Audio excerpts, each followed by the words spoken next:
去年3月时，伫新竹发生火烧山的意外，迄当阵是拢总有79公顷去互烧害去。即马林业署是来珍惜资源，甲犹阁会当使用的茶菇重新来甲整理，制作100外组的桌仔甲椅仔，来关乎新竹县偏乡的国小，互遐个囡仔会当有较舒适的读册环境。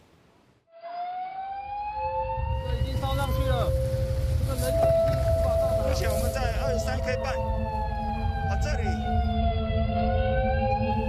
去年3月，新竹县火烧山意外，造成79公顷的树林遭受损害。林业署为着让珍贵的木材袂拍算去，特别经过处理，把茶枯摕来做学生上课用的桌仔、餐椅仔，送予偏乡国小使用。以前的课桌椅都是摇摇晃晃，然后会有高低，然后桌子上面都会有凹洞，还有画画的啊。现在新的都不会摇摇晃晃，写字的时候会比较平整，然后旧的时候旧的桌椅以前就比较不好写。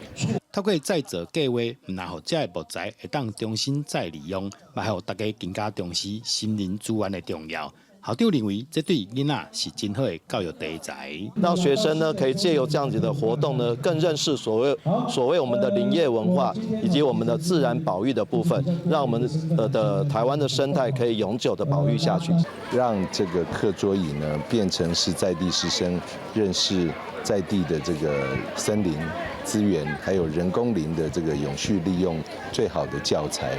那这套新的课桌椅呢，它不只是永续利用的展现，它同时在这个课桌椅每一张课桌椅上面都有标示了它所